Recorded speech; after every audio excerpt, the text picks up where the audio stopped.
Yo, JD here, Tyrolimus, and we are finally back with some league racing. And this race was done a fair while ago. I've still got many videos to make of other leagues that I'm doing, which I'm currently doing 2 or 3 at the moment.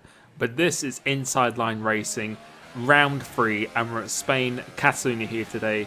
Had a very good start to the season, had a 2nd place in Australia, 2nd place in China as well.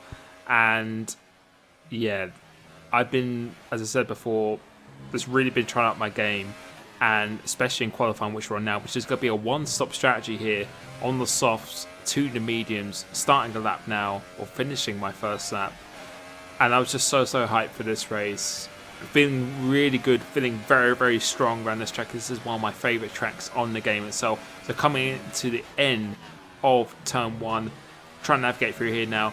And we're currently sitting 2nd in the championship behind LCR Leopard, who took the win in the opening round. But then in the 2nd round, I think he finished 4th or something, or 3rd behind me. But going back to lap here, going very well, going purple in this first sector on the soft tyre. And let's see what we can do over here. Going very deep, but getting a super launch off this corner. Got some insane traction coming up here. The setup is working very nicely. As the curve finishes, that's where you want to be turning. And almost losing the car, but keeping it just about straight. As the curve finishes, that's where you want to be turning in. Giving it full commitment on here. You do not want to run on that curve with the risk in the run. I've never validated that. Coming to it really late apex, 1st gear to just get the extra rotation through here. Try and keep it flat out if you dare through here. 4th gear, 3rd gear again, just an extra rotation. Really easy on the throttle here as the curve finishes. 4th gear, trying to keep it high to minimise the wheel spin. Now just kissing both these curves. If you hit it too much, it will really unsettle the car. But coming off the last corner now, we've done, I think, a purple sector 2 as well. Coming across the line. Get in. Fucking yes. And we are pole Get in there. for this race for round 3 of ILR. And I was just buzzing after this.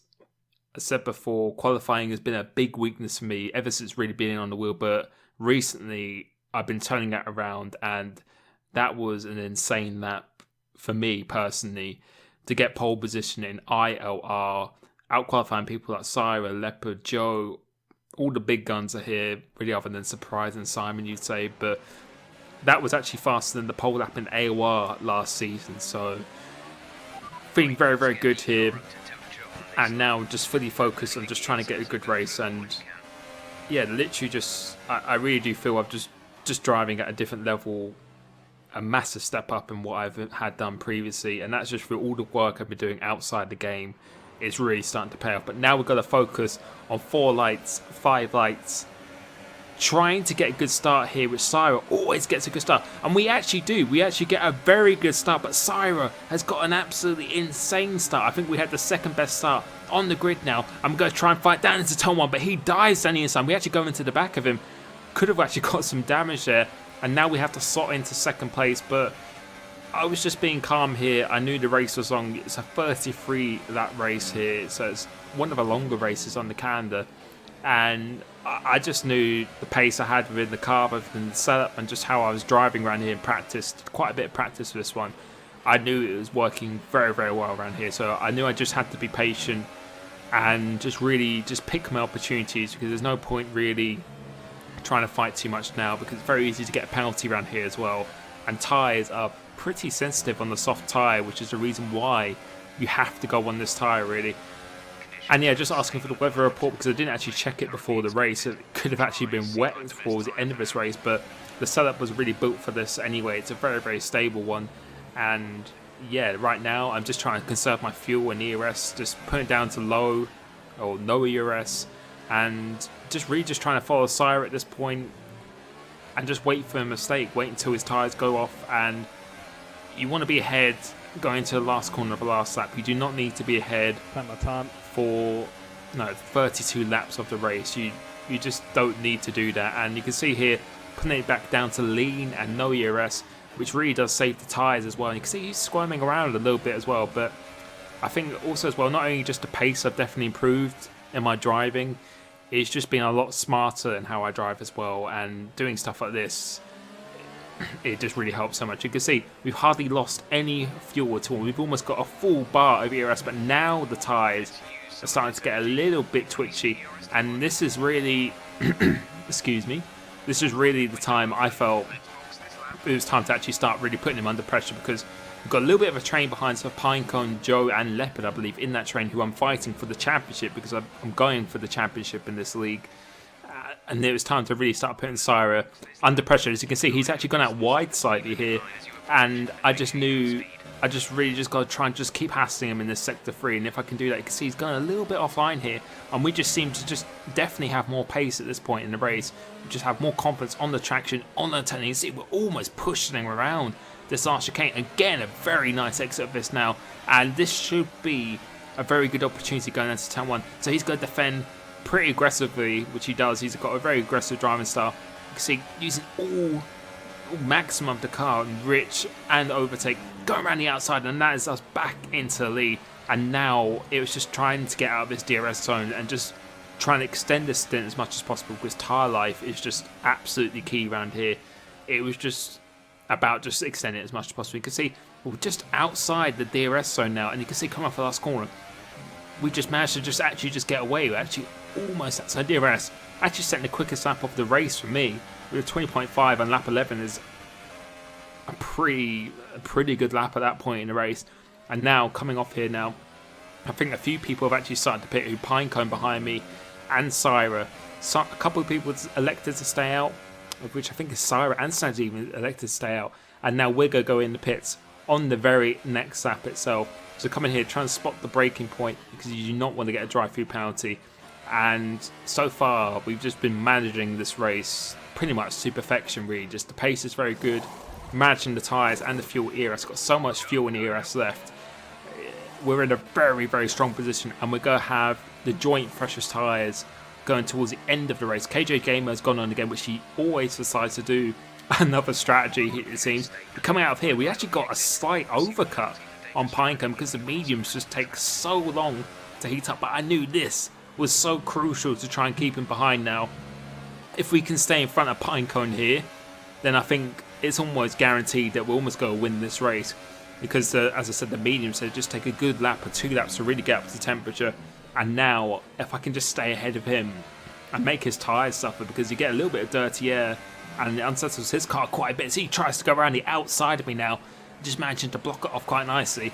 If I could just stay ahead of him this lap, it's going to be much easier for me, because around this track it's actually pretty hard to overtake. It took me quite a few laps to overtake Syra. After a good 3 or 4 laps of actually really trying to overtake him rather than sit behind him, it's going to be very difficult to get back past here, because the mediums are pretty durable, as Pinecone again tries to go around the outside, because I think he knows how crucial it is for him to get past us. We make a little bit of contact, but we're still managing to keep in the lead. And yeah, he knows that he needs to get past me, because if he doesn't get past me, it's going to be very difficult for him, because as long as I get a good exit off this last chicane, it's the dirty air going through here as well. It's going to be incredibly hard, but we get quite a good exit. But he is still really, really close, and my straight line speed wasn't that good, so I've just decided not to fight it at all. You can see we're not fighting this, we're not defending this. We'll go a bit back down to low and lean, and now it's about managing the tyres, because you still have to manage the tyres. It's still not an easy run towards the end of the race by any means or stretch.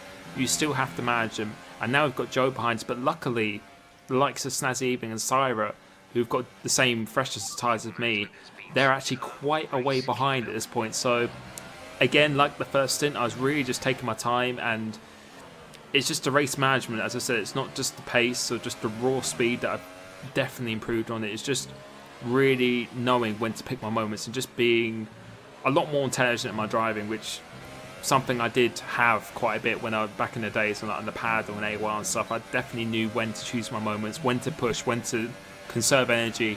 And right now, it's going very well. But the only thing is, we're not in first place. We need to get past Pinecone. And I was so hungry to just get a win. I managed to win the season open, the pre-season race in IOR for this league, around Silverstone, which is a really good win.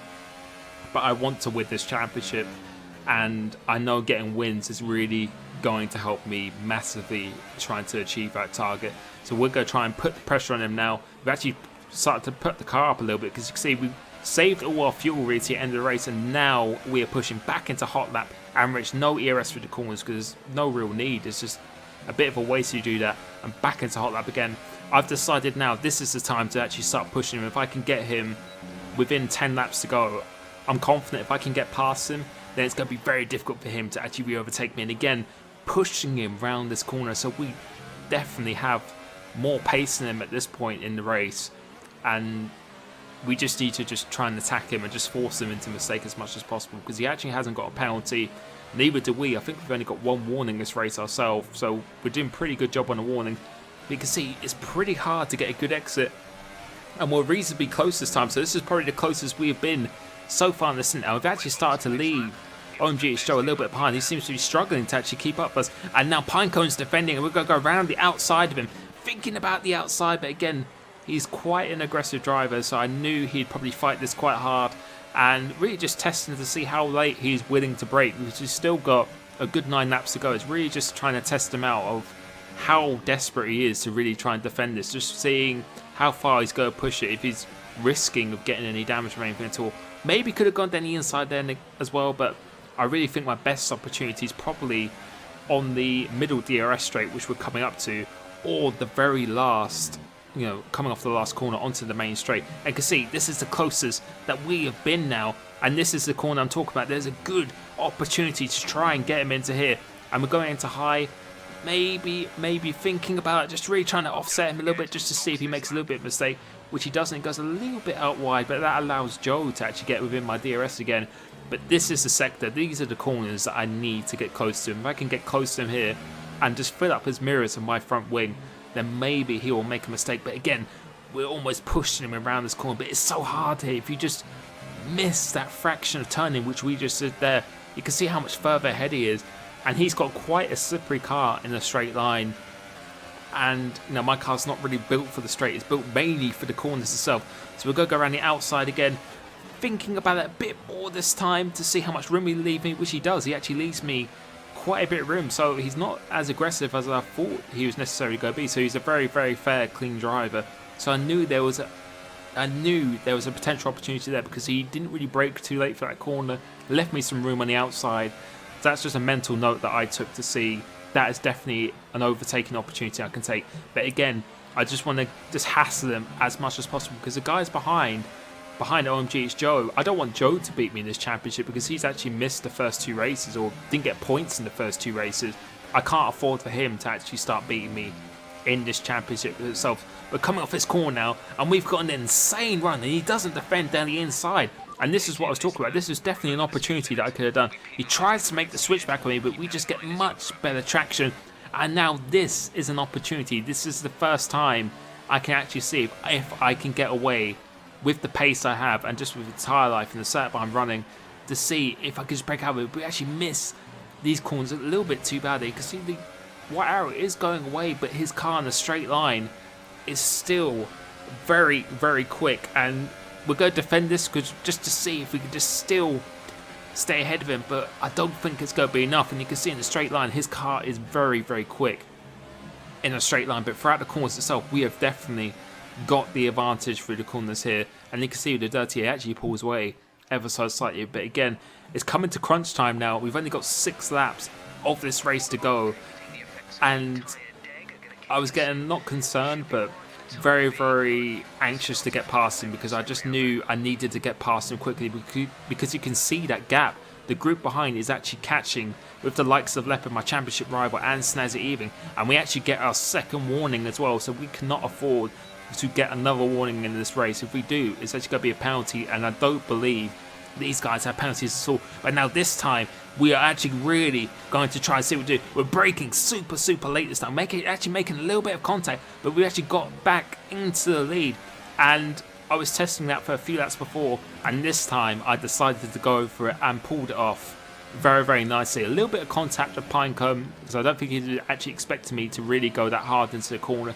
But that's us into the lead, and now I've got a full lap just to see if I can just get a big enough gap coming off that last corner, because I know how quick he is in a straight line. But you can see on traction already, we're actually already pulling away ever so slightly, and luckily we have saved quite a lot of fuel for the end of this race and ERS on this episode as well. And you can see the wow, it's almost gone. You can see how much of a lead we've actually pulled out. So we've really got the pace underneath us, got the car underneath us. We just got to try and nail this last sector now. And you can see again on traction, we just got much better traction than him. And this is going to be making a break in the race now. We can't afford to get in a battle for him, and we have to really just try and get out of his DRS. And if I could do that, then that was going to be game over. Almost losing the car again, but still getting quite a good exit. And let's see now, he's actually quite far behind. Still, the arrow can't even see him at this point, and you can see it's about 5 tenths behind, but we'll be able to see that arrow coming in ever so slowly, or actually quite quickly. But he wasn't close enough on this occasion, and a little bit concerning that he was still quite far behind and still came that close towards the braking zone. But again, I just knew I had to push it absolute maximum. But on the last lap now, the gap has pretty much almost stayed the same, almost getting out of the DRS zone. And Joe has actually stepped back. He just couldn't keep up, or his tyres just died or something, because I think he pitted quite a bit early. Snazzy Even has actually caught up to us and is putting Piker under pressure. But we're coming through this last sector now, and it's all about just keeping your head, just trying to do everything that I've been doing for the previous 33 laps, which is just managing this race pretty much to perfection. Coming across the last corner now, and I get my first win of this ILR season. And yeah, I just couldn't be happy with that. Honestly, that's probably one of the best drives I've done in a long time, and you can see how happy I am. I'm just really happy the work is actually paying off, and that means I've actually taken over the lead in this championship, in this field. He made me work hard for that. And yeah, GG to Pinecone. He made me work so hard for Great that one. race to him, and Leopard as well. Would you? Snazzy even had a penalty, but yeah, I was so happy with that, and I just can't wait for the rest of the season. So I hope you enjoyed this video. Oh, fuck my life. Thank you so much for the support recently. Yeah, the and I'll penalties, catch you next time. penalties. Peace.